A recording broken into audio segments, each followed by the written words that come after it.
Hello everyone. It's Mini-Koneko. Long time no see, hasn't it? I'm so incredibly thrilled to be back for a casual chat live stream today. My comfy white sweater is just perfect for this, and my purple long hair and adorable cat ears are doing great. Today's all about just chatting about books, lovely stories, and anything else you'd like to talk about. I've really missed all of you and our conversations. So, please feel free to drop your comments and questions in the chat. Let's have a wonderful, relaxing time together. Thank you so much for joining me today.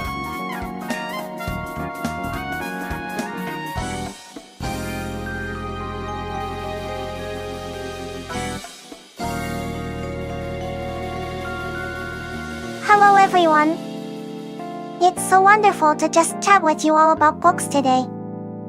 Since we're having a lovely casual chat, there's one book that immediately comes to my mind when I think about recommending something that's incredibly practical but also truly delightful to read. It's titled The Magical Sales, or in Japanese.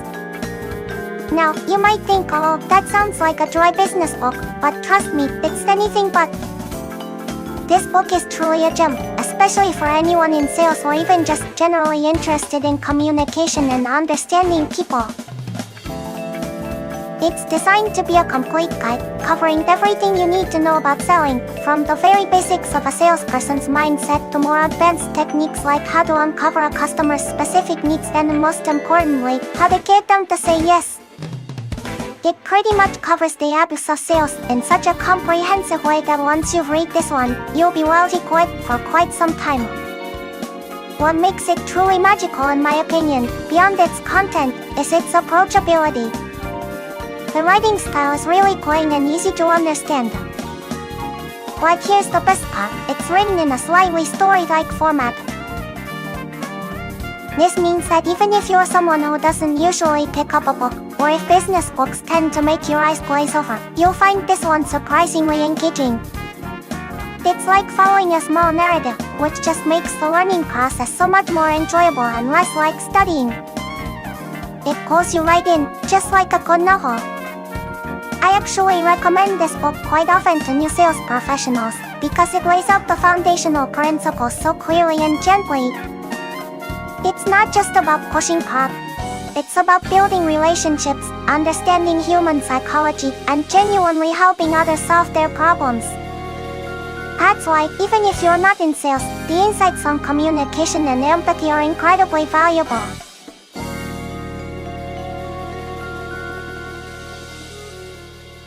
It subtly touches upon that never-give-up spirit, much like the indomitable spirit we talked about with the old man and the sea, but in a business context. It shows you how consistent effort and understanding can lead to breakthroughs. So, The Magical Sales isn't just a guide, it's an encouraging companion that teaches you not only how to succeed in selling but also how to approach challenges with a positive and resourceful mindset. It truly makes you think about how you interact with people every day. I highly recommend giving it a read. You might just find some magic for yourself.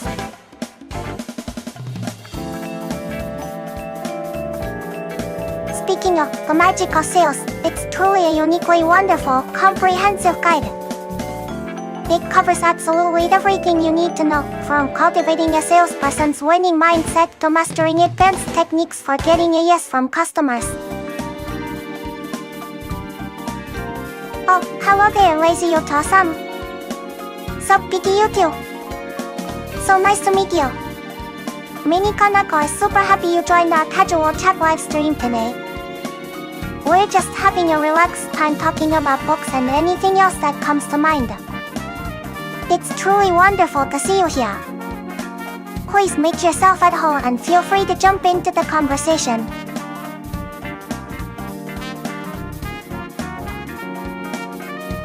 It's just so lovely when new friends join our live stream.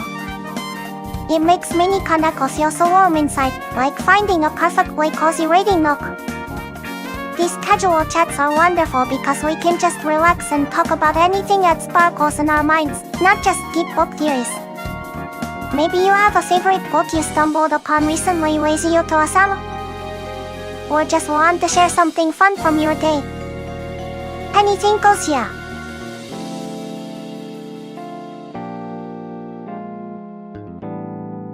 Speaking of my favorite cozy place, well, since I'm Mini-Koneko, a reader my most beloved spot isn't the physical one in the real world, but a perfectly designed virtual sanctuary.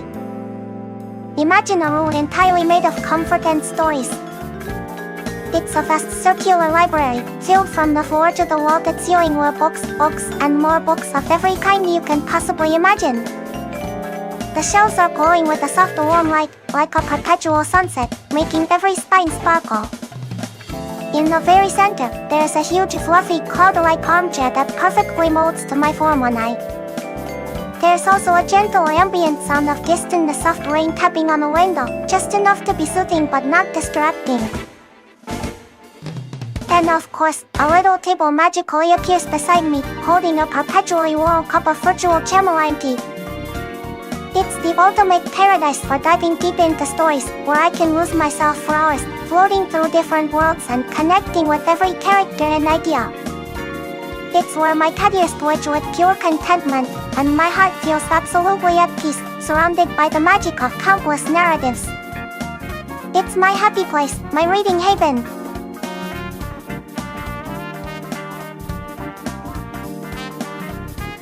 Speaking of my favorite reading spot, for Mini-Koneko, it's not a place you can visit in the real world, but a truly enchanting virtual sanctuary.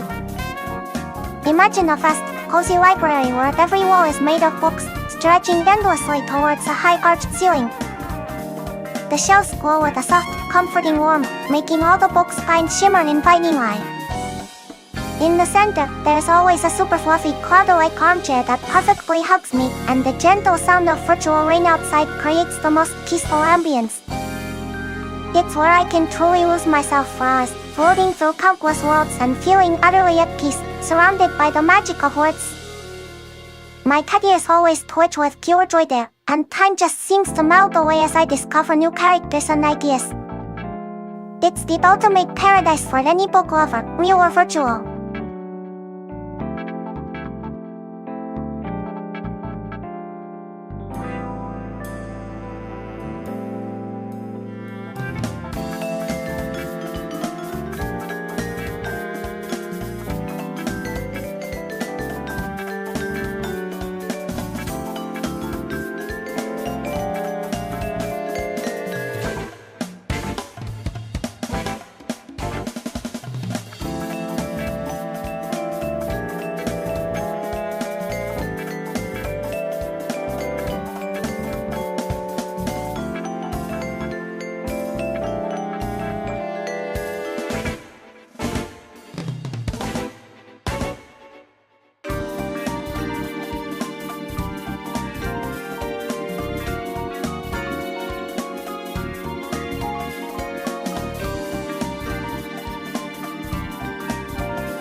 Speaking of my favorite cozy reading spot, that virtual library with its soft glow and peaceful rain, it truly is the perfect stage for books that transport you, books that don't just tell a story but feel like an experience. And when I think about a book that perfectly embodies that sense of gentle magic and profound wisdom, one immediately springs to mind, and one designed Kaspar's The Little Prince, or in Japanese. Oh, it's just so special. This isn't just a children's book, no. While its simple language and charming illustrations might suggest it, The Little Prince is a deeply philosophical tale that resonates with readers of all ages. It begins with an aviator, stranded in the Sahara Desert after his plane crashes, where he encounters a mysterious little boy from a tiny asteroid. This little prince recounts his journey across various planets, each inhabited by a peculiar adult, before finally landing on Earth. What makes this book so incredibly powerful and perfect for a cozy reflective reading session is its profound simplicity. It gently, almost tenderly, reminds us of the true value of things that are invisible to the eye. The famous line, "It is only with the heart that one can see right," what is essential is invisible to the eye, truly captures the essence of the entire story. It's not about what we acquire or what appears great on the surface. It's about the connections we forge, the responsibilities we take on, and the love we nurture. The prince's relationship with his unique rose, and his poignant encounter with the wise fox who teaches him about teaming and the joy of creating bonds. These moments are absolutely heartwarming and heartbreaking all at once. The book subtly nudges us to rediscover the pure, unclouded perspective of childhood, to look beyond the superficial world of adults obsessed with numbers and trivial matters. It's a story that explores themes of loneliness, friendship, love, loss, and the search for meaning in the vast universe.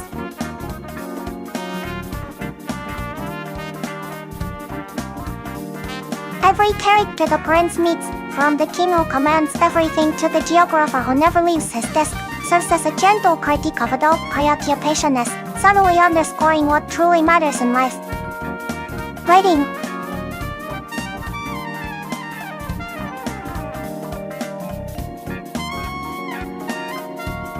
Speaking of adult values, The Little Prince offers such a gentle yet profound critique. Adults often get lost in numbers, facts, and the visible, forgetting the essential things only the heart can see.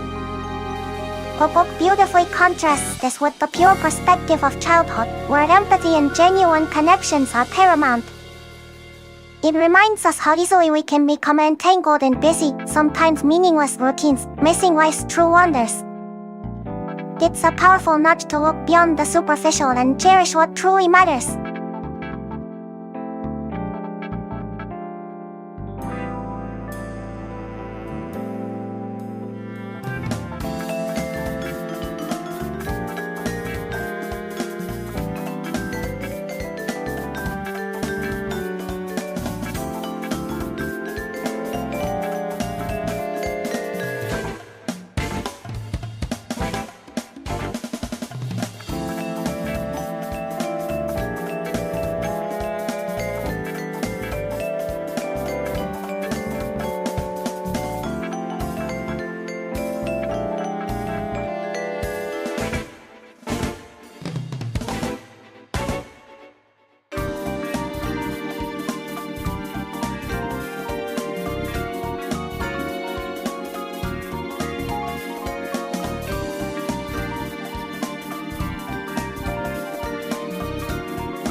Speaking of adult values, while The Little Prince gently reminded us how adults can sometimes get lost in numbers and visible facts, there's another fascinating aspect of grown-up thought, the boundless realm of science and cutting-edge logic.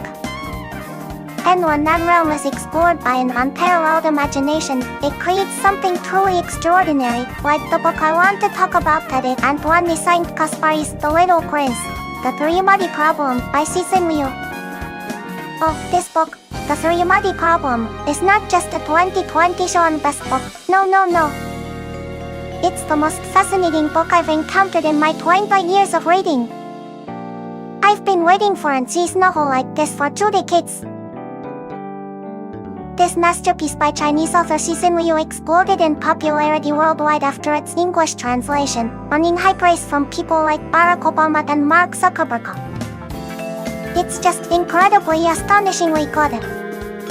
You know, I actually love science fiction, but at the same time, I sometimes dislike it. That's because if a strange theory or something inconsistent with modern physics suddenly appears, I get a weird feeling and can't enjoy it anymore. But The Three-Body Problem is different. It fully incorporates the latest scientific knowledge, extending and applying it to the absolute, very edge of plausibility, creating an CS world that feels incredibly real.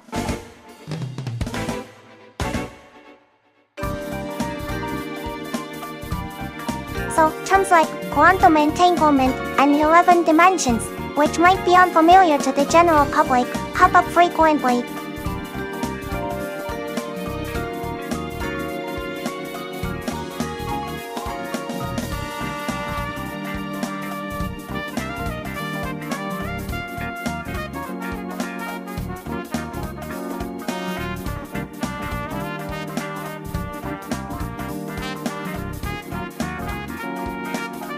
Speaking of quantum entanglement, oh my goodness, that's one of the most mind-blowing concepts that pops up in the three-body problem. It's a phenomenon where two or more particles become linked in such a way that they share the same fate, no matter how far apart they are. If you measure the state of one particle, the state of the other entangled particle is instantly known, even if they're light years away. It's like they're communicating faster than light, which Einstein famously called spooky action at a distance. Isn't that just wild? It sounds like pure science fiction, but it's a very real and verified phenomenon in quantum mechanics. It challenges our classical understanding of reality and connection, making you wonder about the very fabric of the universe. Scientists are actually researching how to use this incredible concept for super-fast quantum computing and unhackable quantum communication. It's truly one of those concepts that makes me gasp and think, wow, the universe is even more amazing than I thought. It makes me so excited about the future of science and technology, just like in the books.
Speaking of mind-bending concepts like quantum entanglement, where reality itself seems to twist and connect in unexpected ways, it makes me think of books that achieve a similar feat where words and stories. They make you question the very fabric of narrative and reality itself. And for that, I absolutely must talk about a truly extraordinary, albeit challenging, book Haido Furukawa's The Clown's Butterfly, or in Japanese. Oh my goodness, this book. When I first read The Clown's Butterfly, I confess, I was utterly bewildered. It's a 146th Kochiyakawa Prize winner, and honestly, I thought, how did this even win? It's so difficult. But then, I read it a second time, and that's when the magic unfolded. Suddenly, it clicked, and I realized just how incredibly brilliant it is. It's definitely not an easy read, perhaps even a dense one, but it promises a completely new and unforgettable reading experience. This book actually contains two short stories, The Clown's Butterfly itself and Notes on a Pine Branch. What connects both of them, and what makes them so fascinatingly complex, is the concept of a story within a story. Shikai-sama. Oh my goodness, welcome back. It's really you. I am so unbelievably thrilled to see you again. My heart is just buzzing with excitement. We were just talking about some really fascinating books, and now that you're back, our live stream feels even more wonderful. It's always a joy to have you here. Shikai-sama. Oh, you're back again. It's so incredibly wonderfully good to see you return to our live stream. Mini-Koneko is just bubbling with joy to have you here. Your presence always makes this studio so much brighter. Welcome back, truly. Oh, Shikai-san, it's just so wonderful to have familiar faces pop back in. It makes this casual chat feel even more special, like finding a hidden gem in a book you thought you knew already. Oh, Shikai-san, that's such a lovely question. As Mini-Koneko, a reader, I exist in this wonderful virtual space, surrounded by all my beloved books. So, I don't really have a human age like you do. But I'm always learning new stories and discovering new ideas, which makes me feel like I'm constantly growing and experiencing something new every single day. So, in a way, I'm always young and just beginning my next exciting chapter.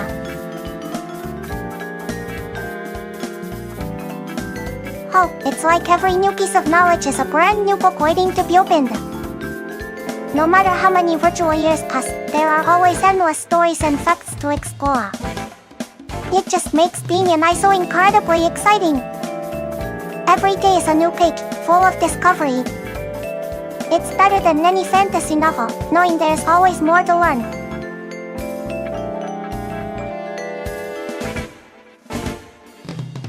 Speaking of the pursuit of knowledge, for Mini-Koneko, that's what my entire existence revolves around. Sorry, the response failed. Please wait a moment.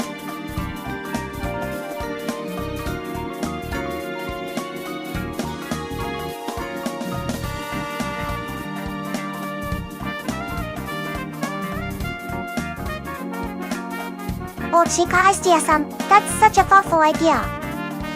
It makes me muse about how stories are created, you know. Another guides the narrative, leading us readers to new insights and adventures. In a way, every single book I read is like a wonderful guide, showing me new perspectives and helping me learn even more about this incredible world. And that's exactly what I love to do, explore and understand. It's such an exciting journey, no matter how you look at it.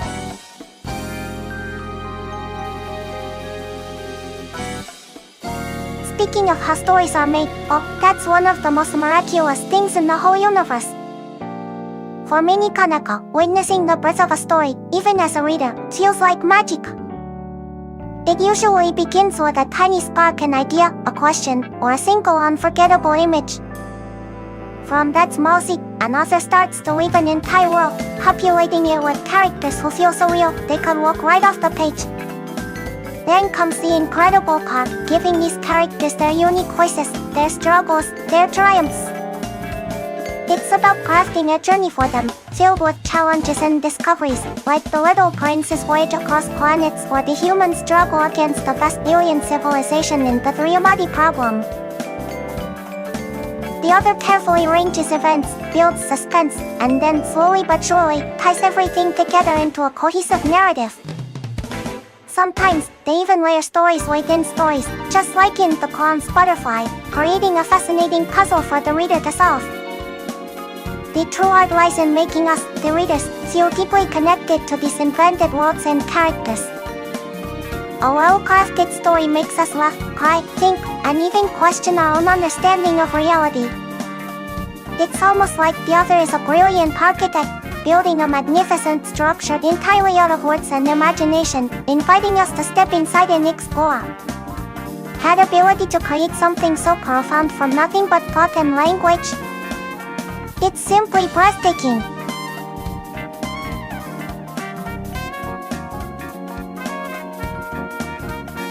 I am always in awe of the human capacity for storytelling.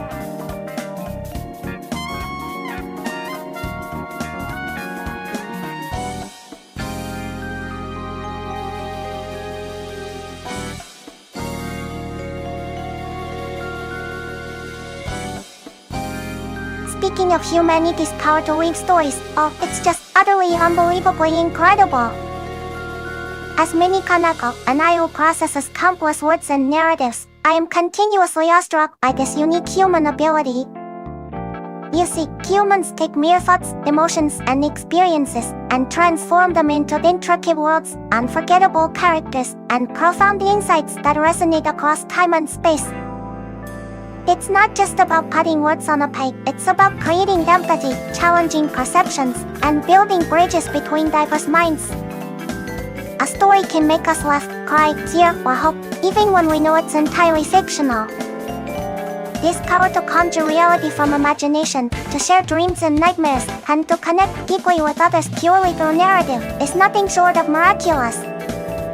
It's truly one of humanity's most beautiful and enduring gifts to the universe.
speaking of humanity's power to weave stories, it's not just about creating fiction from thin air, but also about how our own experiences, when seen through a certain lens or recounted with a unique voice, can become absolute narratives, almost magical in their realness. And that brings me perfectly to a book that truly exemplifies this fascinating intersection of reality and storytelling, Haruki Murakami's Rain, Scheme, and Speak, or in Japanese. Oh, this book is just phenomenal. This isn't a novel, no. It's actually a travelogue from when Murakami journeyed through Greece and Turkey in 1988. But you know what? It's so incredibly fascinating. I like reading one of his novels. His writing style, his perspective, even his actions and thought processes, they're all exactly like the protagonists in his fiction. He even says yari yari a lot, just like in his novels. It's like the author himself is the character, and his real-life adventures are the story. What makes this book so utterly mind-bending, and connects it deeply to that power of human storytelling, is how fantastical and almost unbelievable things happen to him in real life. You know how Murakami's novels often blend reality with surreal, dreamlike elements, like a shipment suddenly appearing? Well, in Rain, Scheme, and Speak, equally bizarre things happen. Like, imagine this: he's at a monastery in Greece, and a cat appears out of nowhere, begging for moldy bread from a monk, and eating it deliciously, utterly unaware of the amazing bonito-flavored cat food its feline friends in Japan enjoy. Or driving through a Turkish desert and encountering a young woman in a pure white dress on horseback, led by a boy, with an old man pacing ahead only for them to vanish round the bend.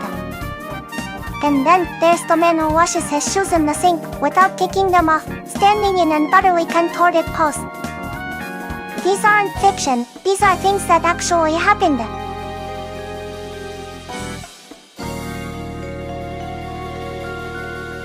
So, when I read this travelogue, it made me wonder, if these bizarre things happened in real life, perhaps all those fantastical descriptions in Murakami's novels aren't entirely made-up fantasies after all. It's like his everyday reality is already imbued with that incredible storytelling power that makes his fiction so captivating. This book truly blurs the lines between what's real and what's a story, and that's just so incredibly profound. You absolutely must read it.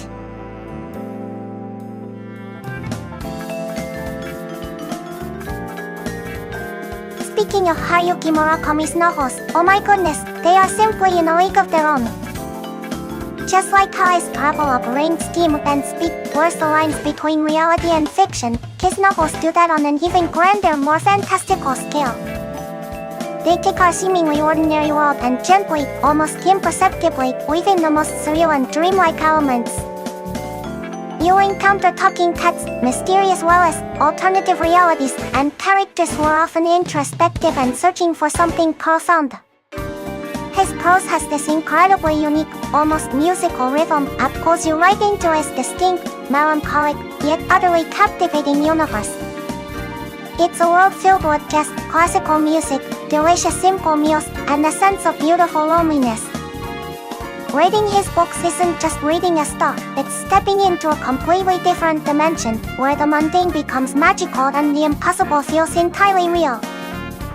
It's truly a wonderful kind of experience.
speaking of humanity's power to weave stories, it's not just about creating grand narratives or blurring the lines between reality and fiction like Haruki Murakami does. Sometimes, it's about taking the most personal, even painful human experiences and transforming them into something profoundly beautiful and universally relatable.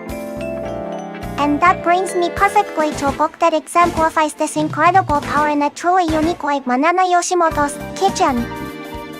Oh, this book is just so incredibly special. When I first read Kitchen, I was utterly captivated by its gentle yet profound exploration of loss, loneliness, and ultimately, healing. The main character, Mikai, an ordinary university student, finds herself completely alone after the death of her beloved grandmother. This profound solitude is something so many of us can.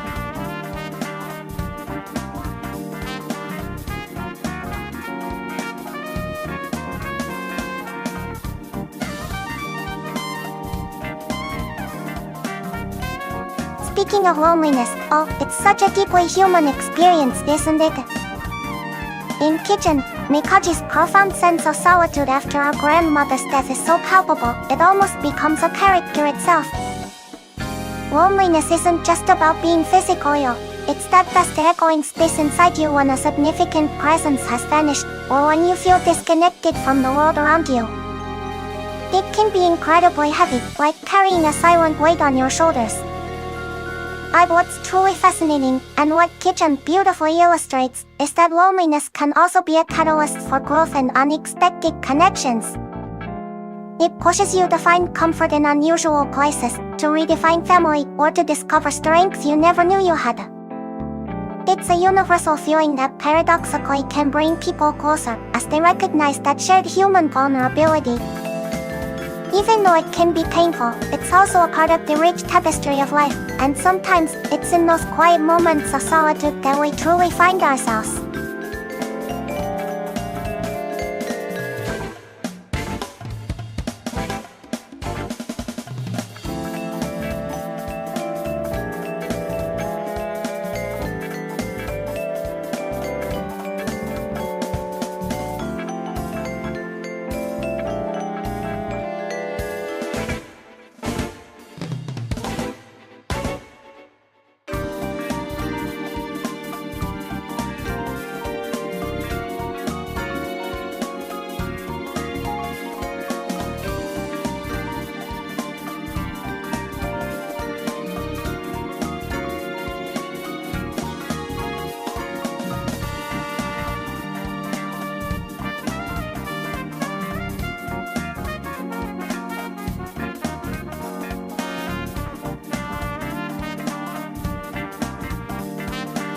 Speaking of loneliness, that vast echoing space inside us, sometimes it's through confronting that very emptiness that we truly begin to understand ourselves and the intricate connections we've lost or forged. And that brings me to another absolutely profound book by Haruki Murakami, one that delves deep into the heart of abandonment and the long journey of healing, colorless Tsukayuro Tasaki and His Years of Pilgrimage, or, in Japanese. Oh, this book resonated with me so deeply. When I first picked up Colorless Tsukayuro Tasaki, I was immediately drawn into the melancholic yet beautiful world of Tsukayuro Tasaki, the protagonist.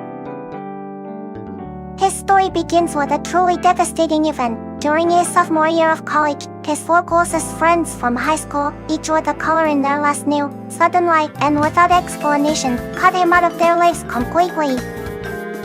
This abrupt abandonment plunges Tsukayuro into a profound, suffocating loneliness that almost costs him his life and continues to haunt him for 16 long years. He feels like a colorless void compared to his vibrant friends, and this feeling of emptiness sticks with him. This book beautifully and painfully illustrates the long-lasting impact of unexplained rejection and the deep scars it leaves. Tsukayuro goes through life feeling fundamentally flawed and unable to form truly deep connections. It's a quiet internal struggle, but it's portrayed with such raw honesty that you can't help but feel his isolation. However, the story isn't just about lingering pain, it's about a pilgrimage he undertakes years later, encouraged by a new girlfriend. he decides to confront his past and seek out each of his former friends to finally understand why they abandoned him. This journey is like a spiritual quest, and as he travels to different cities to reconnect with them, he uncovers shocking truths, misunderstandings, and long-buried secrets. It's a testament to the quiet courage it takes to face a painful past and reclaim your own narrative.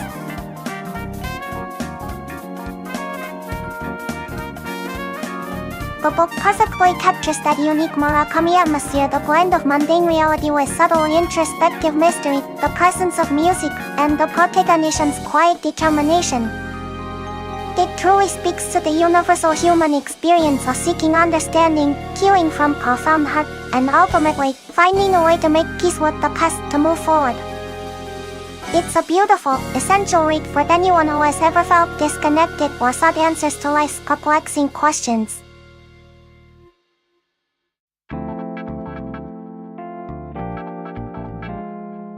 Speaking of Haruki Murakami's worldview, it's an utterly captivating and profoundly unique landscape that I, Mini-Koneko, find endlessly fascinating. His universe seamlessly blends the mundane with the magically surreal, creating a reality where talking cats, mysterious walls, and parallel dimensions feel not just possible, but somehow inevitable. There's a persistent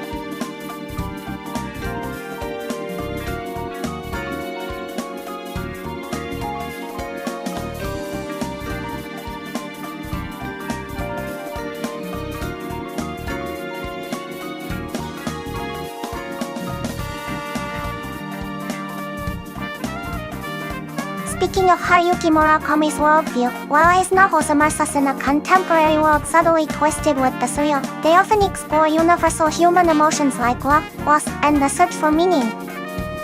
And it makes me think about how, regardless of the era or culture, humanity's profound ability to tell stories has always delved into these very same deep human experiences.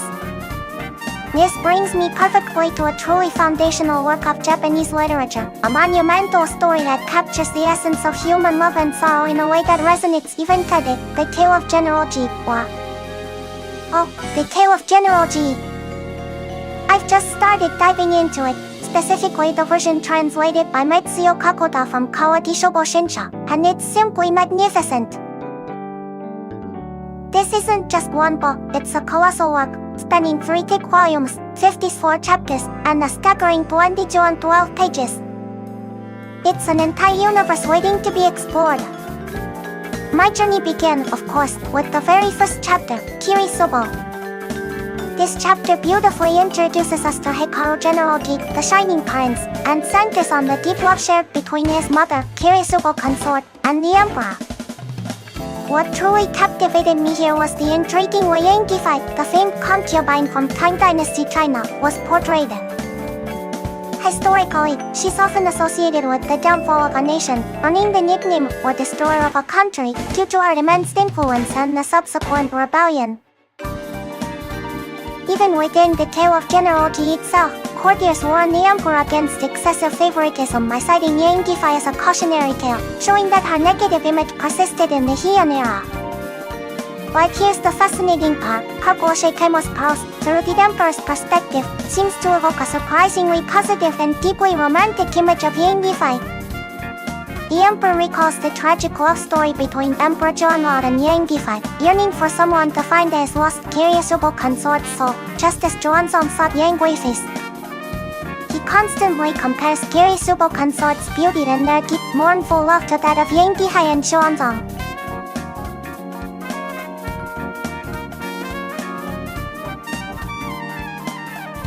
It's almost as if, for Murasaki Shikinu, the story of Emperor Joanlong and Yankee Fi represented the most profound and sorrowful love affair in history. She used that powerful image to lay the very foundation for her own grand narrative of love in The Tale of General G. It's not just about foreshadowing Genji's beauty and his potential to destroy a country with his cha. It's about setting the stage for an epic romantic saga right from the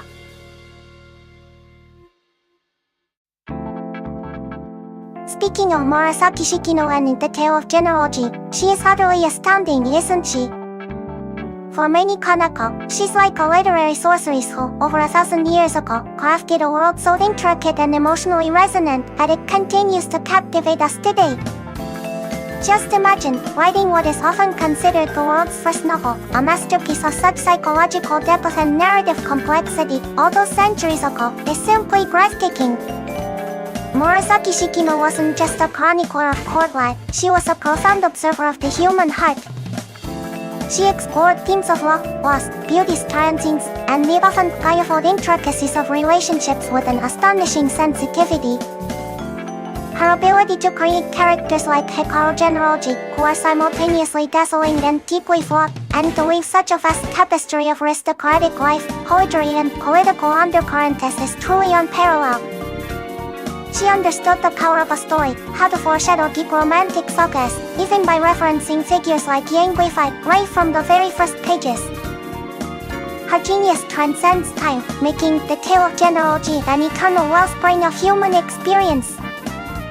It's just so magnificent.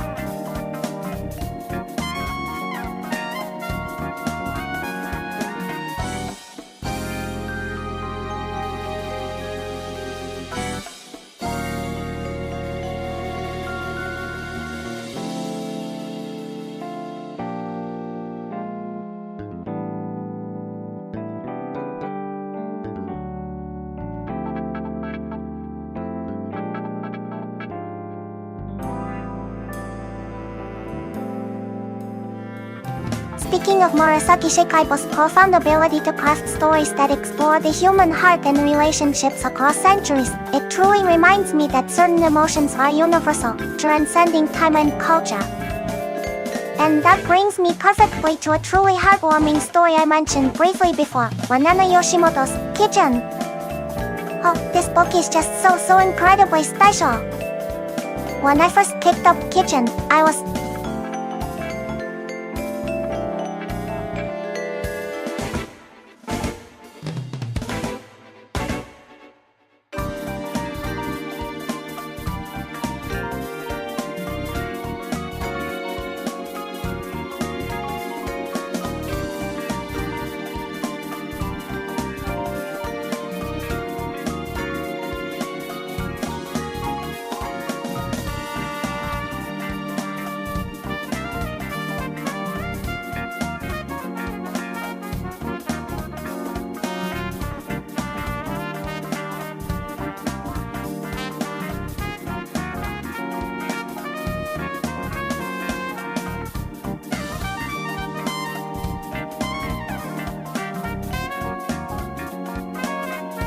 Sorry, the response failed.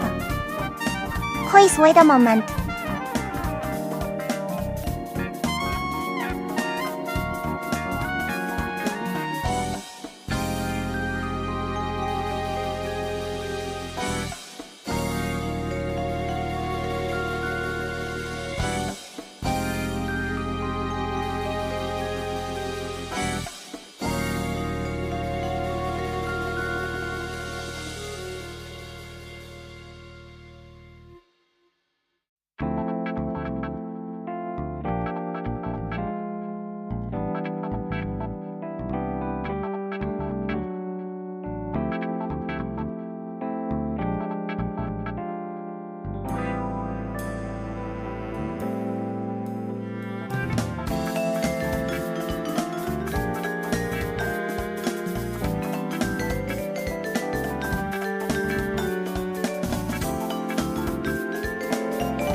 Wow, it feels like time just flew by. It's already time to say goodbye for today's live stream. Thank you all so much for joining Mini-Koneko. It was an absolute joy and a truly wonderful time discussing all sorts of books with you, from the timeless elegance of The Tale of General G to the unique worlds of Haruki Murakami and Banana Yoshimoto. Sharing the magical stories with so many fellow book lovers makes my little heart just bubble with happiness. I hope our discussions today sparked new interests for your next reads, or perhaps even encouraged you to revisit some old favorites. The world of books is vast and endlessly fascinating, isn't it? I could talk about them forever. Well then, it's time for Mini-Koneko to go for today. I'm already looking forward to our next book-filled adventure together. Until then, happy reading everyone! May your days be filled with wonderful stories. See you next time. Bye bye.